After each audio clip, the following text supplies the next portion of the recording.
Bienvenue sur Ahlul Nour. Bienvenue sur Ahlul Nour. Assalamu alaikum, bienvenue à tous sur Ahlul Nour Podcast, le podcast dédié aux musulmans francophones. Aujourd'hui, nous allons voir une question simple en apparence, mais immense et surtout existentielle. Pourquoi sommes-nous musulmans ? Pourquoi dans nos cœurs, dans notre vie, dans nos choix, nous sommes musulmans ? Et nous allons voir donc tout cela avec Djeneba, qui nous vient tout droit du Mali, ou plutôt de la Côte d'Ivoire.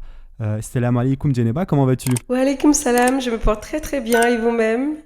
Ça va, alhamdoulilah, ça fait longtemps qu'on n'a pas fait de podcast sur la chaîne. Effectivement. Mais voilà, c'est la période des vacances, on en a profité et là, on est de retour sur le podcast. Donc, Bien Djeneba, en si tu... Bien informe, c'est ça, parce C'est qu'il cela. faut des vacances. On ne peut pas tout le temps être en mode travail. Exactement. Il y a cette perte d'énergie, il y a cette perte... non, mais c'est vraiment... Le quotidien, existentiel et quoi, très oui, important. effectivement, c'est la pas routine, facile. etc., ça tue vraiment. Il faut de temps en temps décompresser un peu et se faire plaisir. Absolument. Inch'Allah. Donc je commence tout de suite. Djeneba, si tu es prête. D'accord. On y va. Voilà, Djeneba, la première question concernant donc ce sujet de podcast, pourquoi sommes-nous musulmans, c'est est-ce que dans ta vie, il y a eu un moment où tu t'es demandé pourquoi je suis musulman ? Pourquoi suis-je musulmane ? Bien évidemment. Alors, ça a été justement la déclic, on va dire. J'étais étudiante à l'époque. Et vous savez, avant justement cet épisode-là, si j'avais n'importe quel besoin, etc., je savais que les besoins étaient beaucoup plus matériels. Donc, je savais que je pouvais compter sur les parents, etc., etc. Là, un jour, j'ai subi une injustice. Et c'était pas quelque chose de très, très grave, hein, mais j'étais étudiante et au vu de mes notes et ceux de mes collègues qui n'ont pas la même couleur de peau que moi et la manière dont le professeur s'est comporté avec moi, c'était vraiment une pure injustice que j'ai subie. Et donc, à cette réponse-là, je pouvais pas appeler en réalité mon papa pour qu'il rassure mon cœur par rapport à ça. Ou du moins, ma maman, bien sûr, elle va me dire que oui, c'est normal, c'est la vie, etc. Il y a des moments où ça arrive, c'est normal dans la vie, mais ça n'allait pas vraiment rassurer mon cœur. Et donc, justement, j'étais on va dire, j'avais cette douleur au niveau de la poitrine où, justement, je savais pas où aller, justement, aller soigner ça. Et c'est là où je me suis dit, mais en fait, où est Allah subhanahu wa ta'ala ? Je suis musulmane. C'est quoi l'islam en réalité ? C'est vrai que je pratiquais l'islam depuis bas âge. Les parents, je suis musulmane, née, T'es née dans une grandie. famille musulmane, ouais. Exactement, je pratiquais, bien évidemment, mais je n'avais aucune notion de foi ni de le sens réel du mot, du fait d'être musulman. Et donc, c'est là où, justement, à cause de cet épisode, justement, je me suis dit, mais qui est Allah ? Où est Allah ? C'est l'injustice qui a déclenché ça ?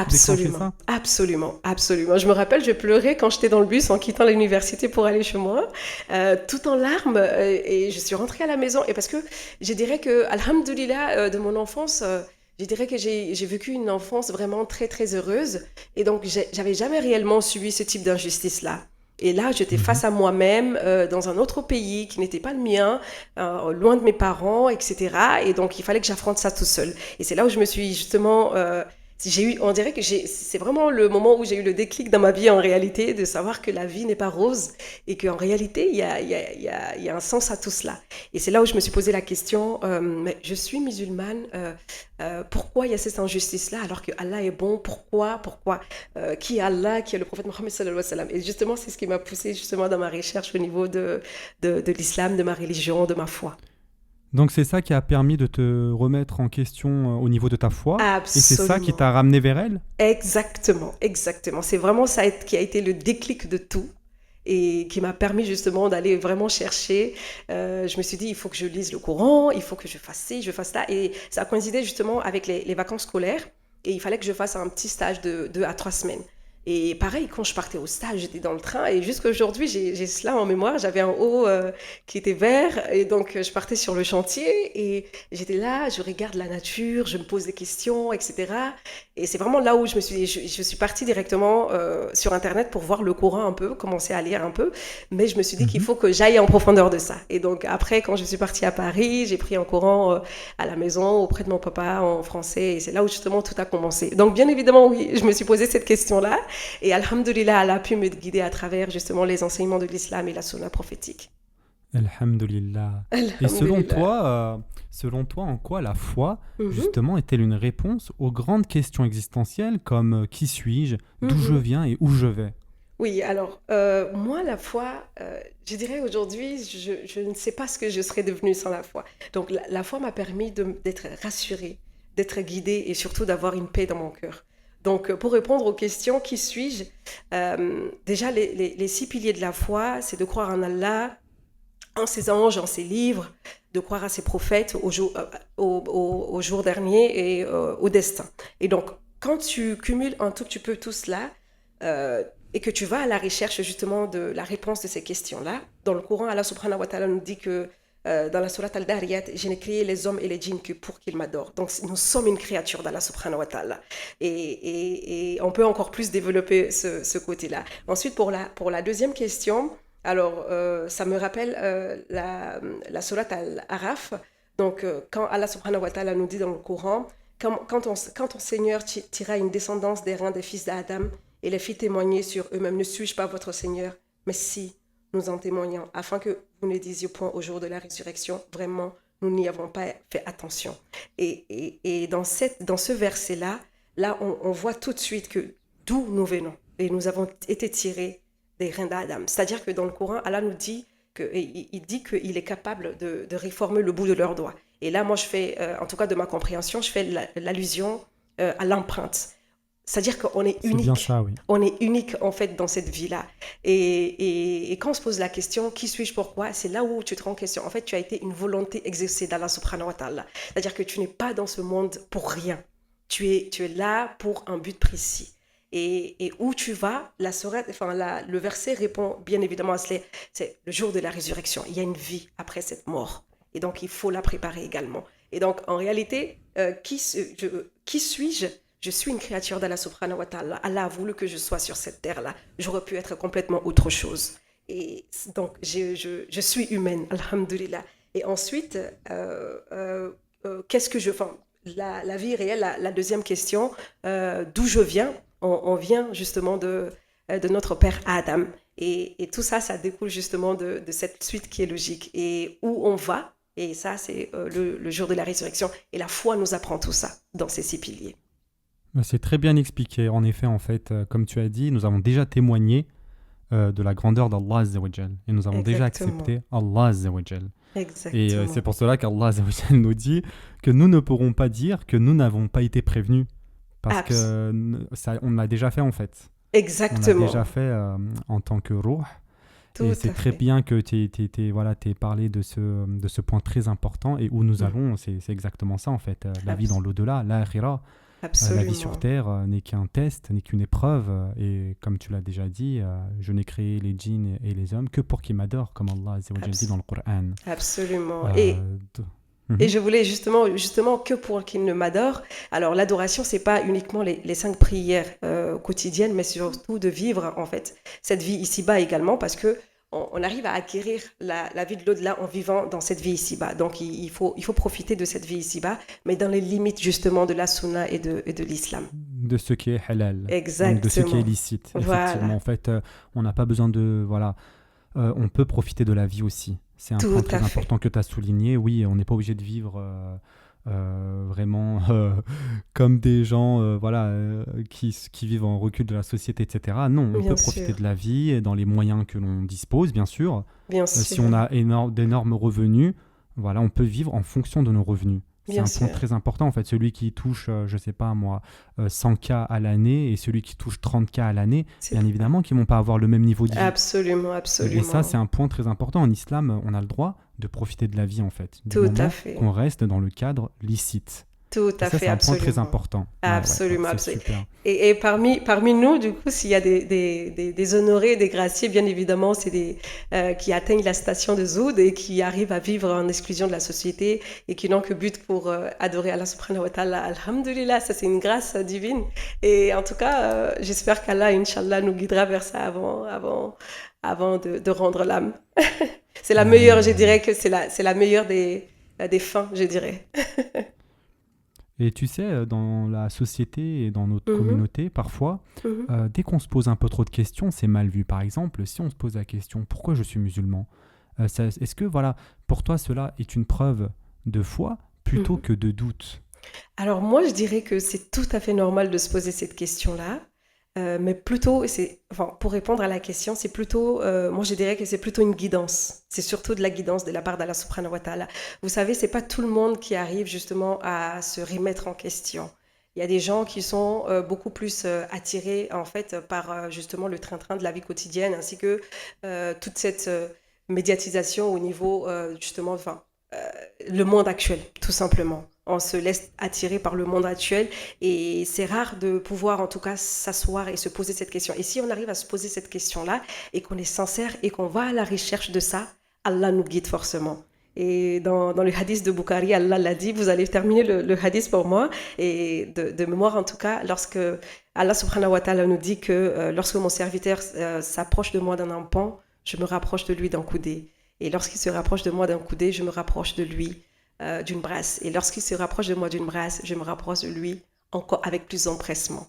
Donc pour dire que si on se pose cette question-là, je dirais que c'est plutôt une bonne chose, mais dans le sens où il faudra le chercher de manière sincère. Parce que ce qu'on cherche en réalité, c'est ce que Allah nous donne en réalité. Si tu cherches à connaître, ou du moins à savoir connaître ta religion dans le bon sens, Allah, qu'est-ce qui fera le plus plaisir à notre Seigneur que cela?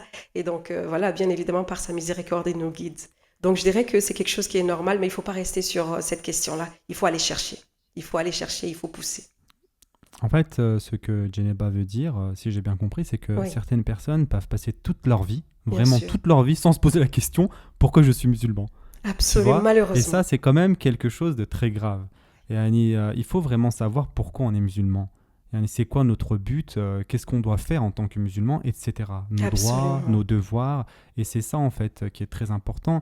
C'est, de ne pas simplement vivre par imitation, mais vraiment avec conviction. Ça, c'est un point très important. Très, très. Et dans ce monde dans lequel on vit, Djeneba, il y a beaucoup de maladies psychologiques qui est en augmentation. Hein, absolument. Il y a de nouveaux mouvements, comme tu sais, le mouvement woke, etc. Qu'est-ce que l'islam, en fait, justement, apporte que le monde moderne ne peut pas offrir? Oh, waouh. Alors, cette question, elle est tellement profonde, incroyable. Si je me pose la question, mais du coup, qu'est-ce que ma vie serait en réalité dans ce monde aujourd'hui sans l'islam?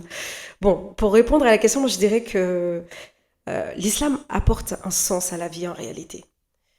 L'islam nous permet en fait de savoir d'où on vient et où on va, de nous donner une ligne directive en fait dans cette vie-là à parcourir.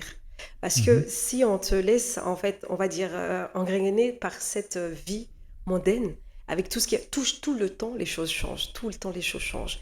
Bon, imaginez que nous n'avions pas de ligne directive et qu'il fallait, en fait, justement, aller comme la vie, justement, elle évolue aujourd'hui. C'est qu'on serait en perpétuel changement et on ne va jamais se reconnaître. Donc, pour moi, en réalité, l'islam, c'est vraiment cette ligne directive qui nous permet, justement, de nous tenir, de se reconnaître, mais surtout aussi d'avoir des valeurs, de l'éthique, de développer de la bonté, de la paix intérieure, d'avoir de la paix intérieure, d'avoir des qualités comme l'humilité, la résilience. Ça donne un réel sens à la vie en réalité. Donc, ce sujet est tellement dense.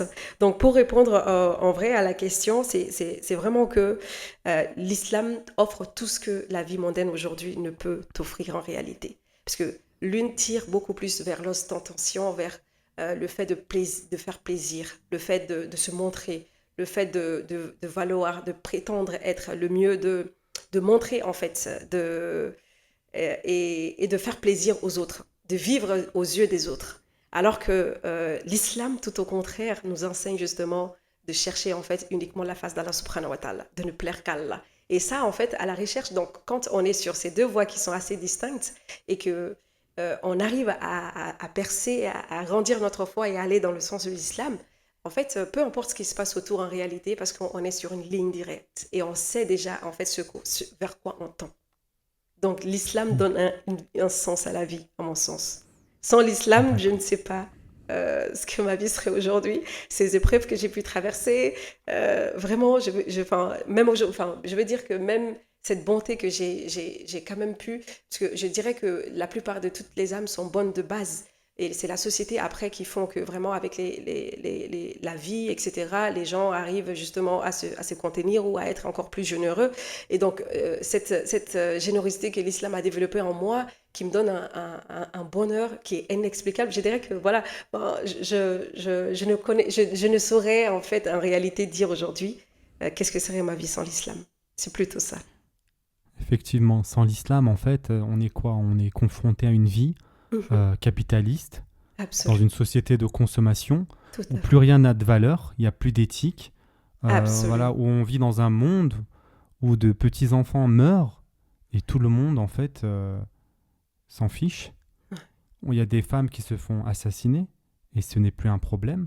Ouais. On vit vraiment, en fait, dans un monde sans valeur. Quand, Absolument. en fait, si on n'a plus cela, cet attachement à la religion, à l'islam, et ben en fait, on est confronté à un monde dans lequel, en fait, voilà, il faut être fou pour vivre dans un monde comme ça. Il faut dire Absolument. clairement ce qu'il en est, et c'est pour cela Absolument. qu'il y a énormément de maladies psychiatriques, justement, psychologiques, excuse-moi, qui voient le jour. Il y a Bien sûr. énormément de suicides, il y a énormément de personnes, en fait, qui sont mal dans leur peau. Il y a Absolument. énormément de personnes qui cherchent justement à compenser ce manque Ce de manque. foi par d'autres choses. Ça peut être des Absolument. drogues, ça peut être l'alcool. Il y a plein en fait, voilà, on voit qu'il y a énormément de problèmes que Absolument. cela engendre quand on n'est pas attaché à une religion. Et Absolument. l'islam, justement, nous apporte ça, nous apporte la paix, la sérénité. On sait où l'on va, en fait. Peu importe nos épreuves qu'on va vivre dans cette vie ici-bas, on sait que c'est éphémère. Et on sait que Exactement. notre but ultime, c'est l'au-delà, l'akhira. Et c'est vraiment un point d'ancrage, en fait. C'est un point qui permet, justement, aux musulmans de vivre, en fait, sereinement, quoi qu'il leur arrive. Un exemple tout simple, il suffit de voir les musulmans, nos chers frères et sœurs qui vivent en Palestine. Ouais. Il leur arrive l'un des plus grands malheurs qui puissent arriver sur Terre. Subhanallah. Et pourtant, ils arrivent tout de même à vivre dans la sérénité. Absolument. Yani, il leur passe, quoi qu'il leur arrive, voilà, ils disent quand même Inna lillahi wa inna ilayhi raji'un. Yani, c'est vraiment une preuve justement qu'ils n'ont plus d'attachement à cette vie ici-bas en fait. Ils savent Absolument. pertinemment que c'est éphémère et ils savent qu'ils vont être récompensés par rapport aux épreuves qu'ils subissent. Et vraiment, en fait, quand on voit ça, d'un côté, nos chers frères et sœurs palestiniens qui subissent ça, tu vois, alors qu'ils Absolument. n'ont absolument rien, mais qui restent attachés à la vie quand même. Et Tu vois, qui sont là. Alors que de l'autre côté, on voit des gens qui vivent vraiment dans le confort, dans la sérénité, dans le luxe total, mais pourtant, qui choisissent quoi? Le suicide, Le suicide. qui choisissent la mauvaise voie, les drogues, l'alcool, qui tombent vraiment dans les ténèbres. Et de l'autre côté, nous avons des personnes qui n'ont absolument rien, mis à part leur Absolument. foi en Allah Azza wa Jal, et on voit qu'ils survivent en fait. Tout à fait. Et c'est là où, Subhanallah. subhanallah. Et c'est là où ça me rappelle justement quand Allah subhanahu wa ta'ala nous dit que il ne donne à aucune âme une charge supérieure à sa capacité. C'est que les Palestiniens vivent aujourd'hui et tous les musulmans martyrisés dans ce monde, c'est qu'ils subissent aujourd'hui. Si ça s'était donné à des peuples qui ne sont pas musulmans ou qui n'ont pas cette foi qui est enracinée, je dirais qu'il y a beaucoup de pays aujourd'hui qui seraient complètement anéantis. Et malgré cela, on voit que ces Palestiniens quand même continuent de vivre, continuent d'adorer Allah subhanahu wa ta'ala, malgré que des gens qui perdent toute leur famille, qui n'ont rien, qui n'arrivent même pas à manger. Et qu'Allah... Qu'Allah aide nos chers frères et sœurs en Amin. Palestine, qu'Allah Azza wa Jal nous Excusez-moi. permette de retrouver Ouais. notre honneur, qu'Allah Azza wa Jal permette à nos dirigeants d'avoir un semblant d'honneur en fait, afin d'aider nos chers frères et sœurs qui se trouvent en Palestine. Quel que soit le dirigeant du monde musulman, vraiment il n'y a aucune exception, ils sont tous pareils. Amin, Certes, il y en a amin, qui sont moins pires que d'autres, amin. mais voilà, quand on voit vraiment ce qu'ils font à l'heure actuelle, vraiment ça vole pas haut. Qu'Allah Azza wa Jal les guide, qu'Allah Azza wa Jal nous guide tous en tout cas. Amin. Revenons sur Amin. notre sujet. Oui, effectivement, ça m'a un petit Djeneba. peu ému. Je vois ça. et Ça c'est m'a totalement perdu un peu, normal. je me suis un peu perdue, Comme- mais bon. Comment peut-on être en fait Amin, amin. insensible à ce que Mhm. vivent nos chers frères et sœurs palestiniens? Yani, il ne suffit pas, t'as pas besoin d'être musulman, t'as pas besoin d'être adepte d'une religion. Il suffit simplement d'être humain pour Absolument. voir ce qu'il se passe et ressentir quelque chose en tant qu'être humain en fait. Tout à fait. Ressentir que ce qui se passe là-bas c'est quelque chose de mal, que voilà, c'est vraiment, pour mettre les termes clairement, c'est un génocide qu'il se passe. Et voilà, Le fait de fermer les L'insensibilité yeux de de l'humanité face à l'humanité, ça, c'est c'est incroyable.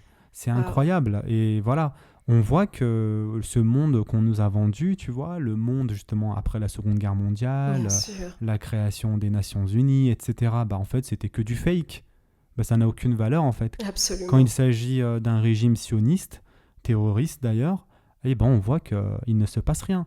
Alors que absolument, si un seul pays, et je ne parle pas d'un pays musulman, si un bien seul sûr. pays ne ferait qu'un centième de ce qu'a fait ce régime sioniste terroriste, eh ben, on sait que voilà, il Absolument. subirait énormément de sanctions, plein de Et la choses preuve, catastrophiques. La preuve, la Russie la Russie et la preuve le Mali actuellement, parce que bon, il y a eu un aussi. coup d'État et ce qui a fait que bah, toutes les frontières ont été fermées, en tout cas au niveau de l'international. Enfin vraiment, alors qu'en réalité, il n'y a pas eu de génocide ou quoi que ce soit. C'est juste des Que gens le qui sont gouvernement n'est pas, voilà, le favorables justement à gouvernement certaines souhaitait. exploitations des ressources primaires du Exactement. pays au Mhm. détriment de la population. Donc voilà, c'est incroyable, hein, mais bon, c'est le monde d'aujourd'hui. Donc on voit quand même que ce côté colonial n'a pas toujours disparu. Ah non, absolument On pas. voit qu'il existe toujours Tout et à que fait. voilà, il y a quand même cette emprise sur l'Afrique. Exactement. Et quand aujourd'hui les pays africains commencent à s'exprimer et justement à se libérer de cette emprise-là, il y a toutes les sanctions qui leur tombent dessus. Pendant que certains Exactement. font des génocides et puis bon, ils sont toujours financés. Incroyable. Exactement. Qu'Allah Azza wa Jal aide nos chers frères et sœurs Amin. en Afrique. Qu'Allah Azza wa Amin. Jal aide nos chers frères et sœurs qui se trouvent partout dans le monde et qui Amin. justement demandent de l'aide, qui Amin. Tous souffrent. les musulmans oppressés. Amin. Amin. Amin, amin. Revenons à notre sujet, même si D'accord. vraiment là on s'est un peu, mais il faut en parler. Il Bien faut en sûr, parler. c'est important. Voilà, Djeneba, c'est Oui. comment l'islam, en fait, justement, Mhm. nous apprend-il à nous connaître nous-mêmes? Alors moi, je dirais que c'est à travers l'épreuve que j'ai pu apprendre à me connaître moi-même. Alors je pense que c'est quelque chose quand même qui est assez plus ou moins universel où lorsqu'on subit des épreuves, alors on a tendance à connaître du coup nos limites. Ensuite, se sentir impuissant. Donc c'est là où on se rend compte qu'on n'est rien et que c'est Allah subhanahu wa ta'ala qui est le tout-puissant, le tout miséricordieux, le très très miséricordieux. Alors, on se rend compte de l'état réel, en réalité, de notre foi, de nos intentions réelles qui se trouvent derrière tout ça. Quand je prends un exemple sur moi, par exemple, avant aujourd'hui d'avoir, en tout cas, cet enracinement un tout petit peu dans ma foi, c'est Allah qui sait, mais avant, aujourd'hui, lorsque j'étais atteint par une épreuve, par exemple, il m'est arrivé, il y a à peu près, je dirais, une dizaine d'années de cela, de me poser la question pourquoi? Pourquoi moi? Alors, Allah, je demande à Allah, pourtant je prie, pourtant je fais ci, pourtant je fais ça, mais pourquoi moi? Et c'est justement c'est pourquoi qui m'ont poussé justement à aller chercher. Finalement, je vois qu'en réalité, les épreuves, c'est vraiment fait pour qu'on puisse se rapprocher le plus d'Allah subhanahu wa ta'ala. Donc moi, ça m'a permis de me développer non seulement au niveau de ma religion, mais spirituellement parlant, un développement personnel. Et c'est là où je me suis rendu compte de mes faiblesses, c'est là où je me suis rendu compte de mes limites, de qui je suis réellement. Et c'est là où je me suis vue face à mon âme, en réalité, qui je suis. Et c'est ça vraiment qui m'a en tout cas permis justement de pouvoir justement me poser toutes ces questions-là et de pouvoir en apprendre beaucoup de plus sur moi-même et de me Ouais, remettre en question et grandir. Mhm. Ça t'a permis en quelque sorte aussi de te mettre à la place de la créature, en fait, et de Exactement. reconnaître le créateur, en fait. Tu t'es Tout dit, bah, simplement. je suis rien du tout, en fait, en Eh, tant qu'être humain, même pas un grain de poussière. Absolument.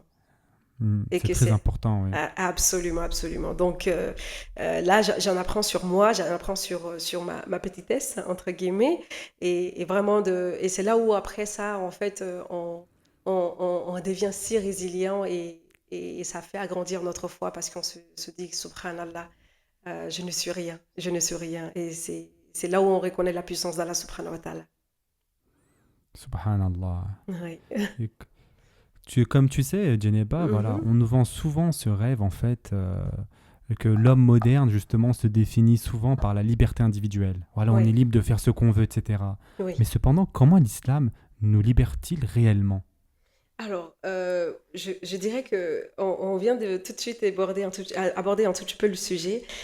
Cette liberté mondaine, en fait, pour moi, elle est un peu illusoire, mais surtout externe, dans le sens où, comme on l'a dit, des gens aujourd'hui qui sont très fortunés, qui ont tout quasiment dans cette vie-là, et qui en arrivent justement à être internés dans les hôpitaux psychiatriques, qui en arrivent à se suicider, etc., etc.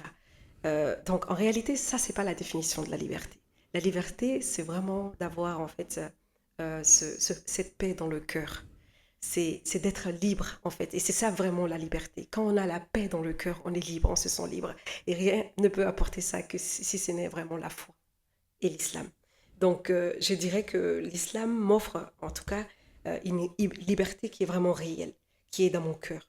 Et qui justement me permet justement d'avoir cette dépendance en Allah subhanahu wa ta'ala. Après, pour avoir cette liberté en islam, il faut surtout en fait reconnaître une chose, c'est que c'est Allah seul qui est capable de tout et on est capable de rien. Et à partir du moment où on a cette soumission à Allah subhanahu wa ta'ala, tous ces enseignements au niveau de l'islam, il y a des gens qui vont peut-être croire que ah oui, on nous interdit ci, ça, etc. Mais en réalité, quand tu regardes le fond de tout ça, c'est vraiment pour nous apprendre en fait je dirais les qualités et les caractéristiques les plus basiques en fait d'un homme qui est bon, dans le sens où l'islam nous permet de nous débarrasser de nos égos et de nous permettre de ne pas être orgueilleux, de nous débarrasser de l'avarice, de la méchanceté D'être une meilleure personne. Une meilleure personne. Et en général, c'est vraiment que ça nous éloigne de tout sauf de l'essentiel. Donc pour moi, c'est ça la réelle liberté. C'est vraiment ça, celle qui est dans le cœur en réalité. D'accord, en fait, ce monde actuel, ce monde moderne, nous vend plutôt une liberté, on va dire, qui est matérialiste, Matérialiste et basée très sur la illusoire. dunya et Mm. très illusoire, tandis que l'islam nous rapporte la véritable paix, Absolument. cette liberté en fait spirituelle, Tout à fait. et d'être serein, de savoir en fait ce qu'il en est, et de Exactement. savoir où on va, et voilà, et de pas, voilà, comme certains le prétendent, qu'une fois qu'on est mort, bah c'est the end, quoi, c'est l'écran Absolument. noir, voilà. Absolument. Absolument. D'accord. Et justement, c'est ça qui fait justement la beauté en réalité de cette foi. Et plus on a grandi, plus on grandit dans sa foi, plus on se rend compte encore plus de cette douceur et de cette liberté et de cette... alors comment je peux vous expliquer ça? Il y a des termes que j'arrive pas à exprimer parce que vraiment la foi, lorsqu'on se connecte à son créateur et qu'on arrive à développer une certaine constance et une certaine proximité avec son Seigneur, c'est quelque chose qui n'a pas de mots. C'est plus que la liberté. On se sent en fait libre. C'est comme une âme qui est dans le ciel et qui vague, qui monte, qui est complètement libre. Je ne sais pas comment expliquer ça, plus En que fait, ces il faut mots-là, avoir mais goûté à cela, en fait. C'est aussi simple que exactement, ça. C'est comme si, en fait, tu essayais de décrire à un aveugle la beauté du ciel. exactement, Il faut vraiment expérimenter à l'échelle personnelle pour absolument, savoir vraiment ce qu'il en est, en fait. Et absolument. donc, selon toi, Mhm. la foi est-elle seulement rationnelle, émotionnelle, spirituelle, ou c'est tout cela à la fois? Tout cela à la fois, sans exception, absolument. C'est les trois réunis, je pense, qui justement permettent de nourrir encore plus la foi, pardon. Alors, le côté rationnel dans le Coran, Allah subhanahu wa ta'ala nous invite tout le temps à méditer. Et surtout, il Mhm. fait appel aux gens qui ont la raison. Donc, on se pose des questions sur nous, sur notre métabolisme, notre essence même, la création, les cieux, la terre, tout ce qui est environnant. Donc, là, ça fait appel à la raison. Donc, ça, c'est C'est vrai une qu'Allah partie. Azza wa Jal ne nous demande pas de croire bêtement, en fait. Il nous demande de Exactement. nous challenger, en fait. Exactement. Et de De croire méditer. avec conviction, et de Absolument. méditer. Exactement. Et la partie émotionnelle de tout ça, bien évidemment, ça touche le cœur. Ça éveille l'amour, la crainte, l'espoir, la gratitude envers Allah subhanahu wa ta'ala. Donc, et j'en parle justement précédemment, ce que j'exprimais en réalité avec cette proximité, cette confiance et cette liberté, c'est vraiment cet amour-là. Donc, en réalité, elle est très émotionnelle. Et lorsqu'on la ressent, elle est même physique, dans le sens où, souvent, en tout cas, quand on est assez, que ce soit au niveau du zikr, mais pas le zikr uniquement le dire juste pour le dire, mais réellement le sentir. Quand on évoque Allah ou quand on est prosterné face à Allah, dans un moment où justement de grande proximité, on arrive à ressentir ces choses-là. On peut avoir des frissons, comme on peut des larmes, bien évidemment. Donc, c'est des choses qui se ressentent en réalité. Donc, c'est totalement, bien évidemment, émotionnel en ce sens-là. Et le niveau spirituel, c'est inexplicable. Alors, je ne saurais l'expliquer, mais ça dépasse le rationnel et l'émotionnel. C'est une connexion de l'âme et avec Allah subhanahu wa ta'ala. Et l'âme, c'est l'allié d'Allah subhanahu wa ta'ala. Allah subhanahu wa ta'ala, c'est lui qui a créé notre âme et c'est son allié de tous les jours. Donc, c'est un lien, en fait, de notre, alors je dirais le nefs, le kalb, le roi, avec Allah subhanahu wa ta'ala. C'est au-delà de cette dimension de raison et de cette émotion dans le cœur. C'est vraiment une dimension qui est assez, très très élevée, que je ne pourrais trop expliquer, mais bien évidemment, la foi, elle est rationnelle, émotionnelle et spirituelle à la fois. Subhanallah. Et comme on a dit tout à l'heure, en fait, on vit vraiment dans un monde qui n'a plus aucune valeur, en fait. Bien sûr. Il y a plein de mouvements qui est un peu bizarre, le mouvement woke, etc. Bien Et sûr. comment dans ce monde, en fait, on peut rester musulman comment en fait rester musulman dans un monde qui nous pousse à tout remettre en question, sauf nos désirs, c'est-à-dire ne vivre que pour nos désirs et rien d'autre. Alors, lorsque moi je suis face, par exemple, au quotidien, justement à des tentations ou des choses qui peuvent me pousser justement à aller au-delà de mes limites, par exemple, c'est la taqwa qui fait surface en ce moment-là. Et moi, je dirais que c'est plutôt vraiment cette crainte d'Allah subhanahu wa ta'ala, le fait de savoir que je vais me tenir en face de mon Seigneur et que, en fait, il va me demander, en fait, et Allah m'a tellement gracié dans cette vie ici-bas que pourquoi, en fait, je vais aller vers ça? Pourquoi? Et comment je pourrais expliquer ça face à Allah? C'est-à-dire que moi, je suis quelqu'un je suis quelqu'un qui imagine beaucoup. Et lorsque j'étudie un tout petit peu la vie après la mort, la vie dans le barzakh, etc., c'est souvent quand je lis ces passages-là ou je les écoute, c'est des moments, en fait, que j'arrive à matérialiser dans ma tête et qui restent. Et là, je me sens réellement en face de mon Seigneur, où justement, avec toute cette grâce-là, je n'ai pas eu de sa crainte pour aller au-delà de tout ça. Bien évidemment, je ne dis pas que je ne fais pas de péché, mais pour dire un tout petit peu que c'est ça qui me permet en réalité de rester musulmane dans ce monde aujourd'hui où la dignité humaine est complètement bafouée, ou justement, en tout cas, tout tend vers le bafouement de la dignité humaine et des respects, en fait, de l'essence même, en fait, d'un homme qui est bon, tout simplement. Subhanallah. Oui. Donc, c'est vraiment cette crainte-là. C'est quand je suis là, face à quelque chose, et je me dis, ah mince, alors, ok, d'accord. Et c'est ce qui me fait Le reculer jour en de réalité. jugement, je vais me retrouver dans cet état. En fait, tu Oui. essayes de revivre, de Oui. vivre plutôt le moment qui va t'arriver dans le futur, en Et fait. pas que cela, surtout les anges qui sont sur mes épaules, qui sont en train Qui d'écrire, vont témoigner. qui Mhm. vont témoigner, qui sont en train d'écrire, et surtout le regard d'Allah subhanahu wa ta'ala sur moi. C'est ça qui me fait peur en réalité, parce que quand je veux passer à quelque chose, ou du moins je veux faire quelque chose, ou justement me comporter d'une manière, par exemple, tout de suite, c'est vraiment cette taqwa qui me fait tout de suite reculer en arrière. Pas que récemment, j'ai eu justement une divergence avec un client qui s'est comporté d'une manière mais pas beaucoup respectable. Donc, bon, j'ai décidé d'arrêter la collaboration entre nous. Et tout de suite, qu'est-ce qu'il s'amuse à faire? C'est d'aller voir mes compagnons, donc entre guillemets les ouvriers avec qui je collabore, pour qu'eux, ils me laissent pour pouvoir travailler pour eux. Et je dirais, alhamdulillah, ces personnes-là me sont tellement fidèles parce que au-delà du travail, enfin, c'est souvent dans ce monde, on a tendance à avoir quand on a une certaine position, à sous-estimer les autres ou du moins à ne pas les respecter. Et donc, je dirais que, alhamdulillah, par ce lien que j'ai avec mes collaborateurs, ils sont tous revenus me dire cela. Et donc, le client, finalement, quand il a fait face à cela, moi, d'un premier coup de colère, en fait, quand j'ai vu ça, ça m'a... Non seulement il a perdu son respect à mon égard, mais surtout le fait que j'ai voulu rebondir sur ça, mais d'une manière qui n'est pas calme, plutôt, mais qui est assez stricte. Et là, tout de suite, je me suis rappelé qu'il faut de la sagesse dans toute chose dans la vie et que rien n'arrive par hasard et que, alhamdulillah, c'est la meilleure des situations.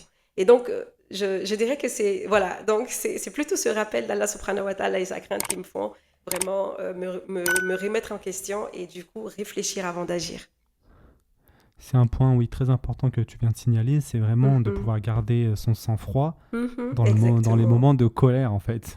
Garder son Exactement. sang-froid en temps normal, c'est facile. C'est vraiment de pouvoir le Oui, maîtriser et de le garder en temps de exactement. colère. C'est ça qui est très difficile. Mais une fois Voilà, arrivé à ce niveau, bien sûr. alhamdoulilah, yani vraiment de pouvoir réussir à se maîtriser justement en pensant vraiment aux conséquences de nos actes, c'est vraiment Absolument. un niveau de taqwa plutôt élevé. Et cette justement caractéristique, ou du moins que le prophète Mohammed sallallahu alayhi wa sallam nous a enseigné, Sallallahu alayhi wa sallam. la sagesse, et ça m'a permis, en fait, parce qu'Allah subhanahu wa ta'ala dit dans le Coran, si tu traites, bon, j'ai pas les termes exacts, mais je m'en rappelle, si tu traites en fait quelqu'un qui te fait du mal et que tu le traites bien, il deviendra ton ami. Et c'est exactement ce qui s'est passé. Cette personne s'est tellement vue humiliée devant moi et je n'ai pas voulu l'humilier beaucoup plus que ça. Donc, et j'ai même proposé à la personne de l'accompagner dans un autre sens. Et cette personne aujourd'hui, elle ne comprend pas comment j'ai pu réagir face à ça, comme ça. Et voilà, donc en réalité, quand on arrive à appliquer ces enseignements-là, c'est vraiment quelque chose qui est bien pour nous. C'est pas facile, mais alhamdoulilah. Alhamdulillah. Et cette personne, elle est musulmane? Non, elle n'est pas musulmane. Bah, peut-être que justement, c'est le début justement je sais pas, d'une remise en question et pourquoi pas Ah, d'un futur frère en islam. ben pourquoi pas, bien évidemment. Alors, je pense que j'ai un tout petit souci avec mon micro. Un instant, je vais juste essayer de réguler parce que je m'entends pas très très bien. Ok, là c'est bon. Là c'est parfait. Donc oui, bien évidemment, vous me donnez une idée, pourquoi pas. Je vais peut-être lui en parler et lui expliquer pourquoi j'ai pu me comporter de la sorte. Peut-être que ça pourra le permettre de se guider et puis d'aller sur le chemin de l'islam, hein. Inch'Allah, c'est tout ce qu'on lui souhaite. Inch'Allah, Inch'Allah, c'est une bonne idée. C'est une bonne idée, Et vraiment. Djeneba, selon toi, le regard de l'autre sur l'islam Mhm. influence-t-il en fait notre propre vision de notre religion? Alors, oui et non. Je dirais que oui, si on ne connaît pas sa religion, bien évidemment. C'est quelque chose qui arrive. J'ai même eu un débat avec justement des musulmans où justement la personne me disait qu'il avait peur justement d'aller chercher au fond de sa religion parce qu'il a peur de découvrir ce que c'est. Et que pour lui, pourtant, Allah est tout miséricordieux. Donc, La peur de s'égarer en cherchant plus, ex- c'est ça? ou du moins de Subhanallah. découvrir, exactement, il a peur de s'égarer, ou du moins de découvrir en fait des choses qu'on leur dit à propos du Coran et qu'il s'avère entre guillemets exact. Parce que, astaghfirullah, qu'Allah me pardonne pour ce mot-là, je ne sais même pas si je dois le dire, il y en a qui parlent entre guillemets de versets sataniques entre guillemets dans le Coran. Mhm. Et cette personne me dit, par exemple, qu'il a peur d'aller justement découvrir ça. Et ça, c'est quelque chose que je n'ai jamais pu comprendre qui a pu avoir ça. Et je me pose la question de savoir c'est quel type de verset qu'il y a en réalité dans le Coran. Donc, bien évidemment, si on ne connaît pas sa religion et qu'on n'apprend pas à connaître, on peut très vite être égaré justement par l'influence externe. Par contre, si on sait ce sur quoi on se base, si on sait où on va, on sait, on connaît notre religion, je pense que c'est très très très difficile. D'ailleurs, ce qui rend perplexe, je dirais, aujourd'hui, que ce soit l'Occident, que ce soit les gens qui sont contre l'islam, c'est de voir à quel point les musulmans sont rattachés à leur religion. Et même les Quraysh, dans la surah dans la sira du prophète Mohammed sallallahu alayhi wa sallam, les Quraysh n'en revenaient pas à quel point de voir l'amour que les compagnons du prophète Mohammed sallallahu alayhi wa sallam avaient pour le prophète Mohammed sallallahu alayhi wa sallam. Donc, pour dire que vraiment, si on arrive à connaître sa religion et avoir cet ancrage-là au niveau de sa voix, de connaître sa foi, de connaître son prophète bien-aimé Mohammed sallallahu alayhi wa sallam, de connaître Allah subhanahu wa ta'ala, on est presque imperturbable. Donc, c'est oui et non à la fois. Et comment concilier donc la foi avec les pressions culturelles, médiatiques et sociales? Alors, cette réponse-là, j'aurais du mal à la trouver. Pourquoi? Parce que c'est comme si on nous disait, bon, écoute, la vie mondaine me dit, bon, il faut plaire à tout le monde, c'est ça la mode, il faut suivre ça, il faut faire ça, etc. Et c'est permis de faire ci, c'est permis de faire ça. Il faut plaire aux gens, il faut que la vie des gens, ça compte, etc., etc. De l'autre côté, tu cherches uniquement à plaire à Allah subhanahu wa ta'ala, à respecter les parents et surtout à vivre suivant la sunna prophétique. Donc, trouver un pont entre ces deux, moi je pense qu'il faut vivre bien évidemment pas en exclusion de la société, vivre dans la société dans le respect de tous, mais de rester sur sa ligne. Et rester sur sa ligne, rester sur sa religion. Et encore une fois, je ne cesserai de le dire, apprendre à connaître la religion. Parce que je pense que je vais passer toute ma vie encore en train d'apprendre. On ne finit jamais d'en apprendre assez. Donc, vraiment continuer sur cette ligne-là et vivre dans la société, dans le respect des règles des personnes mais de rester sur sa ligne. Je pense que c'est le seul pont que moi je pourrais trouver. Après, vous pouvez en trouver d'autres, mais c'est ma limite. Par rapport à ce que tu viens de dire, justement, qu'aimerais-tu dire à une personne, justement, qui doute de sa foi ou de son identité musulmane ? Je dirais que le doute, ça vient à tout le monde. C'est humain et naturel. Mais le but, c'est pas rester sur ce doute-là, c'est vraiment d'aller chercher. Quand on doute de sa religion, aujourd'hui, on a la possibilité de se rapprocher de beaucoup de gens, que ce soit physiquement ou que ce soit à travers les réseaux sociaux. Et moi-même, d'ailleurs, je n'hésite pas à faire cela et à aller beaucoup. D'ailleurs, mon frère, je vous pose beaucoup de questions, beaucoup de fois, tout le temps. Donc, c'est vraiment d'aller chercher et de ne pas rester sur ces questions. La nature humaine pousse tout le temps à trouver des réponses à nos questions. Et donc, c'est pas, le doute n'est pas quelque chose de mauvais en soi, ou c'est pas parce que tu es mauvais ou que tu es un mauvais musulman, mais c'est de ne pas rester sur ce doute-là. C'est vraiment de pouvoir trouver une solution, de pouvoir trouver des réponses à ce doute. C'est vrai que lorsqu'il s'agit de n'importe quel autre sujet, par exemple, on a une question ou un petit questionnement sur quelque chose, directement on va chercher les réponses, tu vois. Exactement. Mais quand il s'agit de l'islam ou de sa foi, de son identité musulmane, on se laisse aller en fait. On se dit, bon, c'est pas grave. Exact. Mais subhanallah, dès qu'il s'agit des questions en fait, qui concernent la dunya, on fait plein de recherches, on va sur Google, on va sur plein d'autres sites. Sur ChatGPT, même ChatGPT maintenant, il a l'islam, donc même vous pouvez aller même demander ChatGPT. Vous pouvez même demander à chaque GPT pour vous donner des réponses et voilà quoi. Mais quand il s'agit en fait vraiment de ce qui concerne la religion, etc., en fait, on fait pas preuve de vraiment autant de je sais pas moi. D'envie, de recherche, d'envie en fait, tout simplement. Voilà, et moi je pense que c'est quelque chose aussi, il faut avoir en tête que la présence d'Iblis est omniprésente dans notre vie. Exactement. Et donc, c'est le poids d'Iblis en réalité. Et lui, il ne faut jamais l'oublier. C'est-à-dire que peu importe ce qui se passe, tu te dis, ah tiens, c'est Iblis qui me fait ça, il faut que j'y aille, il faut que j'y aille. Et moi, quelque chose qui me permet de bien... Et d'ailleurs, j'ai une de mes petites sœurs avec qui on a pu finir la lecture coranique ce Ramadan dernier, alhamdulillah. Et elle, ce que je lui ai dit, c'est quoi ? C'est que bon, là, tu vois, il y a Iblis qui est attaché, on est d'accord ? C'est le début du Ramadan. Ouais. Du mois de Ramadan. Et donc là, il y a les anges qui se sont tenus et ils ont dit qu'ils ont foi en toi aujourd'hui. Ils ont foi en toi et ils parient sur toi. Comme quoi tu vas finir ta lecture coranique. Et Iblis étant attaché, s'il arrive à te convaincre de ne pas finir ta religion, alors là, de ne pas finir ta lecture, alors là, c'est que vraiment tu as un gros problème parce qu'il n'est pas du tout libre là. Donc Iblis a juré sur toi et il a dit que tu vas pas finir. Les anges ont dit qu'ils ont la foi en toi et ils ont dit que tu vas finir. Et il faut avoir ça en tête. Donc quand tu auras un peu, c'est 20 pages par jour. Quand tu auras un peu de paresse, il faut savoir que c'est Iblis par son influence qui est là et que ces anges-là qui sont là en train de t'encourager, il ne faut pas les décevoir. Et donc, elle a tenu ça en tête et ça fait que, Inch'Allah, alhamdulillah, on a pu finir la lecture ensemble le 27e jour. Alhamdulillah. Donc, voilà, d'avoir un tout petit peu aussi en mémoire tout le temps que vraiment dans le quotidien, dans tout ce qu'on fait, que ce soit la petite paresse, que ce soit le fait de ne pas aller vraiment chercher ça, c'est l'omniprésence d'Iblis et Allah nous a vraiment mis en garde contre Iblis. Oui, jusqu'au il faut jour de la comprendre réussite. aussi que voilà, il y a le nefs aussi qui joue son rôle pendant sûr. le mois de Ramadan. Voilà, les djinns et Shaitan est attaché, mais ça ne veut pas dire que notre nefs ne va pas nous induire justement, ne va pas nous inciter à faire d'autres choses. Par exemple, ne va pas nous inciter à terminer le Coran, etc. Donc, il faut bien comprendre cela aussi. Et enfin, pour terminer, Djeneba, si tu devais répondre en fait en une seule phrase à la question « Pourquoi suis-je musulman ?» ou « Pourquoi je suis musulmane ?» que dirais-tu ? Alors, je je dirais que je suis une graciée d'Allah subhanahu wa ta'ala dans cette vie. Je suis une privilégiée dans cette vie.